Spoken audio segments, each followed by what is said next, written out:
कहते हैं इंसान को ज़िंदगी में सिर्फ एक ही बार प्यार होता है और दोस्तों यही प्यार जब एक लड़की हो जाता है वह उसी प्यार से शादी कर बैठती है और जब वह शादी करती है उनको एक छोटी सी प्यारी सी बच्ची पैदा होती है। उसके बाद उस महिला को किसी और से प्यार होने लगता है। वह अपने पहले पति को सारी बात बताती है और फिर उससे तलाक ले लेती है। तलाक लेने के बाद वह अब दूसरे जो प्रेमी है उसके साथ शादी करती है और उससे उसको एक बच्चा भी पैदा होता है।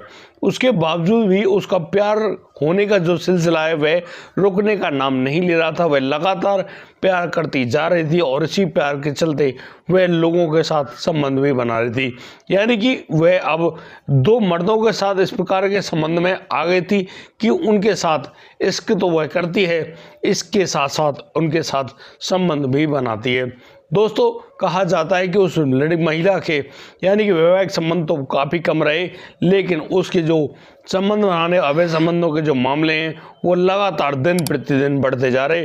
वो जिसको भी देखती उसको अपना बना लेती और कोई भी व्यक्ति उसकी बातों में आता तो बस उसका ही होकर रह जाता और फिर उनके बीच में उसी प्रकार के वो अवैध संबंध भी जन्म लेते हैं।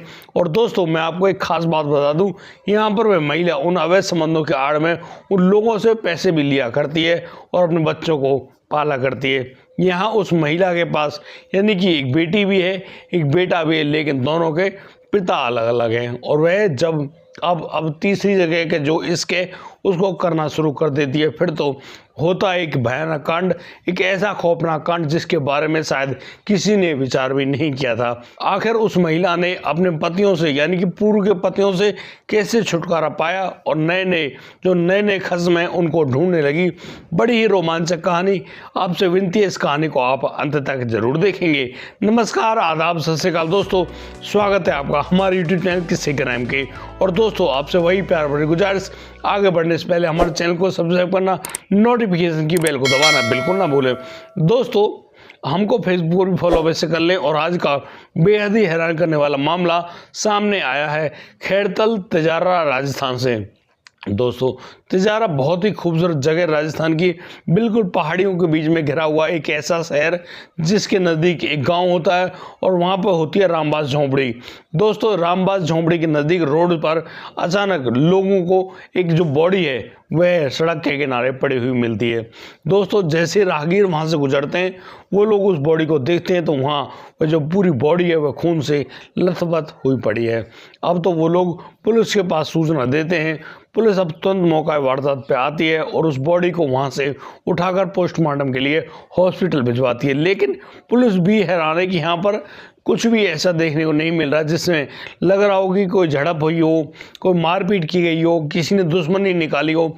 ऐसा किसी भी व्यक्ति के पास ऐसा कोई भी सबूत ना तो वहाँ मौजूद था और ना ही कोई कंडीशन थी। अब पुलिस उस जगह से थोड़ा आगे पीछे भी ढूंढ रही होती है तो मालूम चलता है कि करीब 150 मीटर दूर एक मतलब कि गाड़ी का जो नेम प्लेट होती है वो पड़ी हुई मिली है। उसको भी पुलिस कब्जे में लेती है। थोड़ा और बढ़ती है, करीब 200 मीटर आगे जाने के बाद लगभग पुलिस को एक नया हेलमेट मिलता है। वह हेलमेट भी नया होता है और अच्छी कंपनी का होता है, लेकिन वह बिल्कुल नया है, वहाँ पर भी कोई सबूत नहीं है। पुलिस और थोड़ा आगे बढ़ती वो देखती करीब 200-300 मीटर दूर एक स्कूटर भी रोड पर खड़ा हुआ है। वह स्कूटर एक लावारिस अवस्था में खड़ा हुआ है।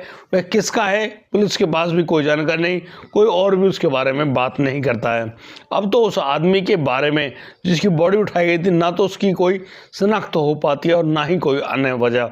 पुलिस भी जब पोस्टमार्टम की रिपोर्ट लेती है तो मालूम चलता है कि इस आदमी का गला रेत कर ये, लेकिन इसके अलावा इसकी बॉडी पर कहीं भी किसी प्रकार के कोई ना तो स्क्रैच वगैरह हैं, ना ही झड़प करने के निशान है। यानी कि ऐसा लग रहा था जैसे कि जिस भी आदमी ने इस काम को किया है बड़ी ही शालीनता से, बड़े ही तेज दिमाग के कारण इस पूरी घटना को अंजाम दिया है। दोस्तों अब तो पुलिस को जब वह नेम प्लेट मिल गई थी, उस स्कूटर का नंबर भी मिल गया था। अब तो जब उसके मालिक के बारे में पता किया जाता है तो मालूम चलता है कि इस स्कूटर का जो मालिक है वह है शशि नाम की एक महिला। दोस्तों अब शशि के बारे में जानकारी निकाली जाती है तो मालूम चलता है कि शशि जो कि सिरसा के एक गांव की रहने वाली है, जो कि हरियाणा में मौजूद है। पुलिस अब वहां पर पहुंचती है और सिरसा में जब उस गांव में जाकर पता कर रही होती है तो लोग बताते हैं कि हाँ बिल्कुल ये जो लड़की है ये इसी गांव की है और इस लड़की ने इसी गांव के एक लड़के से शादी कर ली थी और वह जो व्यक्ति है वह इसी गांव में रहता है। अब पुलिस उसके पास जाती है, उससे जब पूछती है तो वह कहता है भाई उसने उससे शादी तो करी, उनको एक बेटी भी पैदा हुई, लेकिन वह जो महिला है उससे तलाक लेकर जा चुकी है। अब तलाक लेकर जब गई है महिला तो भाई उससे किस प्रकार का ताल्लुकात रखा जाए। यहाँ पर वह व्यक्ति सारी बातें तो बता रहा है और वह कहता है कि उसका उससे कोई भी किसी भी प्रकार का लेन देन नहीं है और वह उससे बहुत ज़्यादा नफरत करता है और बस इतनी सी बात होती है। दोस्तों यहाँ पुलिस उस पहले पति को क्राइम जो मतलब कि प्राइम सस्पेक्ट मानती है, लेकिन उसके बावजूद वह उनके खिलाफ कोई कार्रवाई नहीं करती है। जब उन गांव वालों को उस डेड बॉडी के फोटो दिखाए जाते हैं तो वो लोग चौंकते हुए कहते हैं कि अरे ये तो इंद्रपाल है। अब इंद्रपाल कौन है भाई? इसी गांव का रहने वाला एक दूसरा व्यक्ति है जो कि एक कंपनी में सिक्योरिटी गार्ड का काम किया करता है। यानी कि वह जो पहला जो प्राइम सस्पेक्ट था वह भी इस बात को बताता है कि हाँ जी इसी लड़के के चक्कर में यह उसको तलाक देकर गई थी।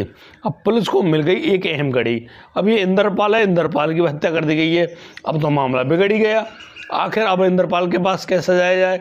मालूम चलता है कि ये जो महिला है ये इंद्रपाल को साथ में लेकर तिजारा खैरतल के पास एक जगह रहती है।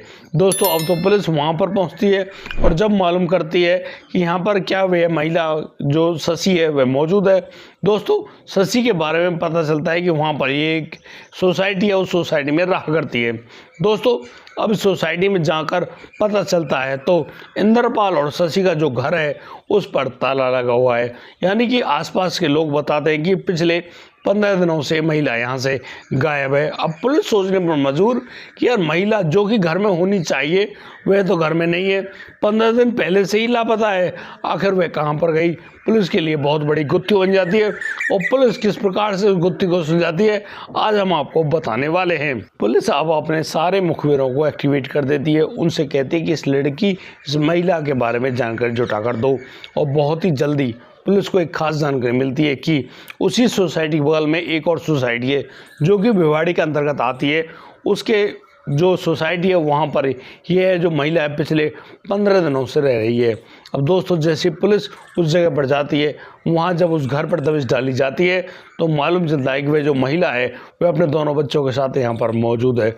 अब दोस्तों पुलिस उससे प्यार से कहती है शशि आओ, तुम्हारा स्वागत है, तुम्हें अब वो सब कुछ बताने पड़ेगा जो कि तुम अपने अंदर जिस राज को छुपाए बैठी हो। अब तो वह शशि भी चुपचाप पुलिस की गाड़ी में आकर बैठ जाती है और बस यहाँ पर तो अब राज पे राज खुलने आने शुरू हो गए थे।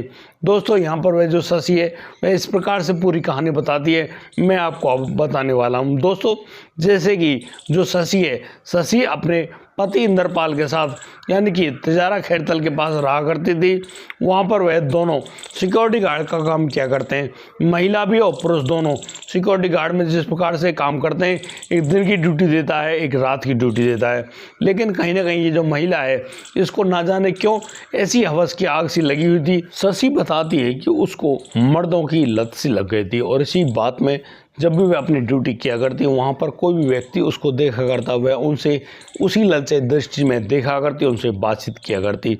जहाँ पर यह शशि रहा करती थी उसी सोसाइटी में यानी कि ऊपर वाले कमरे में दो आदमी वो भी रहा करते थे और दोनों सिक्योरिटी गार्ड का काम किया करते हैं। इनमें से एक होता है कुलदीप और दूसरा होता है रमाकांत। दोस्तों जो ये कुलदीप है यह रहने वाला होता है बल्लभगढ़ फरीदाबाद का और जो रमाकांत है वह रहने वाला होता है हैदराबाद का। दोस्तों जिस प्रकार से वो लोग उस शशि को देखा करते थे, कहीं ना कहीं वो लोग समझ जाते हैं कि शशि भी उनको उसी प्यार से देखा करती है।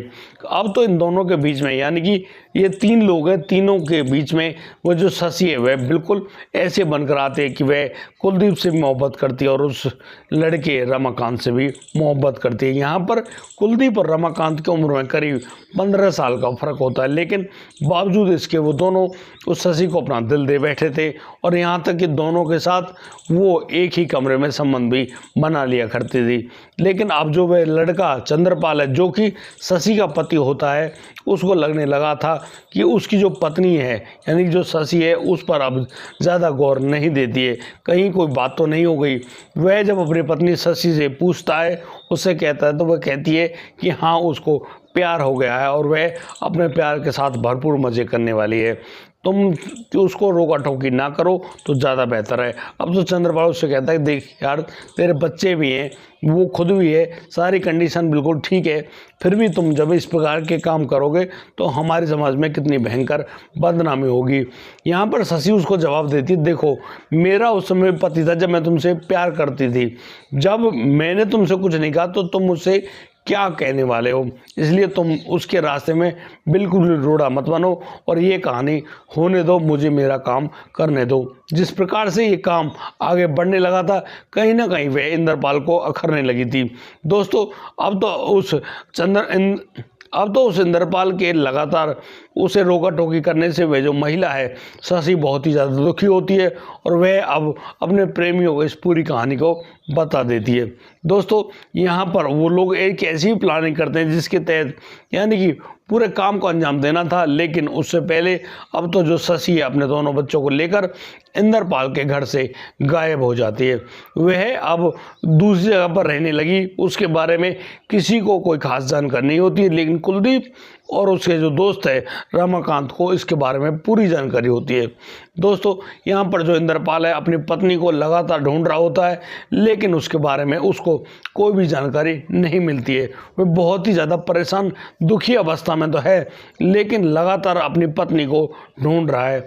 दोस्तों ये कहानी आगे तो बढ़ती है जब ये व्यक्ति इंद्रपाल जगह जगह यानी कि टोने टोटके हर तरह की जो काम होते हैं उनका उनको चुनता है, उनके थ्रू जानने की कोशिश करता है कि शायद उसको उसकी पत्नी मिल जाए, लेकिन कहीं पर भी कोई भी जानकारी नहीं मिलती है। एक दिन कुलदीप और रमाकांत उस आदमी इंद्रपाल के पास आते हैं, उससे कहते हैं कि भाई ऐसा है, वहाँ जो रामबाज झोंपड़ी है ना, वहाँ एक बाबा जी रहता है, बहुत ही जोर का बाबा जी है, यदि तुम उसके पास जाओगे तो तुमको तुम्हारी पत्नी के बारे में सारी घटना सारी जानकारी चुपचाप से 2 मिनट में निकाल कर दे देगा और तुम वहाँ पर चलो। अब तो अपनी पत्नी के बारे में जानकारी पाने की इच्छा में जो व्यक्ति है यानी कि इंद्रपाल उनसे कहता है, हाँ ठीक है उसको यार उसके पास ले चलो, तुम नहीं जाओगे तो फिर उसके साथ कौन जाएगा। भाई तीनों सिक्योरिटी गार्ड होते हैं और दोस्तों तीनों दोस्त भी होते हैं और इसी दोस्ती के चलते वो लोग अब उस इंद्रपाल को रामबाज झोंपड़ी की तरफ जा रहे होते हैं। और दोस्तों यहाँ पर जो इंद्रपाल है, इंद्रपाल अपनी पत्नी की जो स्कूटी है यानी कि शशि के नाम की जो स्कूटी है उसको अपने साथ लेकर जाता है। यहाँ पर ये तीनों लोग जैसे जैसे अपने रास्ते पर दोस्तों उस स्कूटी को चला रहा होता है रमाकांत के पीछे बैठा होता है इंद्रपाल और इंद्रपाल के पीछे वो बैठा होता है वो लड़का कुलदीप। जैसे ही ये जो स्कूटी है ये तिजारा के आसपास पहुंचती है, अब तो वह जो कुलदीप है वह उस आदमी इंद्रपाल के गले को रेत देता है और अब स्कूटी रुकती है और वो लोग उस आदमी को तड़पता हुए वहीं उन जो किनारे में झाड़ियाँ हैं वहाँ पर फेंक कर यानी कि वहाँ से भागने तो लगते हैं। वो लोग उस स्कूटी की यानी कि नेम प्लेट को खेतों में फेंकते हैं, वहाँ जो हेलमेट पहना था उसको भी वहाँ पर फेंकते हैं और तो और उस स्कूटी को भी वहाँ पर छोड़कर ऐसे भाग जाते हैं जैसे उनके बारे में किसी को कोई भी जानकारी मालूम नहीं चलेगी। लेकिन यहाँ पर पुलिस ने जो काबिल तारीफ काम किया था उसी के दौरान पुलिस को पूरी जानकारी मालूम चल गई थी कि भाई कैसे कैसे ये जो व्यक्ति है इसने इस पूरी घटना को कैसे कैसे इस महिला ने यानी कि इस पूरी घटना की प्लॉटिंग करी, उसमें अपने प्रेमी कुलदीप और रमाकांत दोनों को मिलाया और फिर उनके द्वारा इस पूरे काम को करवाया भी। दोस्तों यहाँ पर वह महिला इस बात के बारे में बताती है कि उसके दोनों बच्चे उस घर में मौजूद है जहाँ पर वह अब फिलहाल में रह रही थी, लेकिन दोस्तों यहाँ पर कुलदीप और रमाकांत लगातार उसके पास आते थे और उसके साथ संबंध बनाया करते। आखिर एक महिला को जिस प्रकार से यानी कि संबंध बनाने की लत सी लग गई थी, उसी के दौरान वह एक इतना भयानक यानी कि क्राइम भी कर दी थी, जिसके बारे में जानकर आप लोग भी हैरान हो गए होंगे। दोस्तों इस पूरे घटनाक्रम को सुनाने का उद्देश्य किसी को परेशान करना नहीं है, किसी का दिल दुखाना नहीं है, लेकिन जिस प्रकार से ये घटनाक्रम सामने आते हैं उसमें तो लगता है भाई किसी पर भी यकीन ना किया जाए। और कहा जाता है दोस्तों, जब भी धोखा मिलता है तो धोखा अपनों से ही मिलता है, यानी कि एक इंसान जो कि जिसको आप अपना बना चुके हो वही इंसान आपको धोखा देकर जाएगा। इसलिए दोस्तों कहा जाता है इतना यकीन किसी पे ना करें कि लोग उसी यकीन के सहारे चढ़कर आपका गला ना काट दें। दोस्तों हमेशा सुरक्षित रहें, सचेत रहें, जागरूक रहें और चारों तरफ नज़र रखें कि कब कौन आकर कोई भी गलत काम उनके साथ ना कर दे। और दोस्तों और दूसरी बात, अपने द्वारा किए गए जो गलत कार्य हैं उन पर भी नज़र रखें, क्योंकि यदि आपने कोई भी गलत कार्य किया है तो उसका खामियाजा तो आपको भुगतना ही पड़ेगा। क्योंकि हाँ, कहा जाता है कि हमेशा बुरे काम का बुरा नतीजा ही होता है। आज के लिए सिर्फ इतना ही। अब दीजिए मुझे इजाज़त, मिलता हूँ कल, लाता हूँ एक और अनोखा मामला। तब तक के लिए आप बढ़िया रहें, बेहतरीन रहें, अपना और अपने परिवार का बखूबी ख्याल रखते रहें। जय हिंद, जय भारत।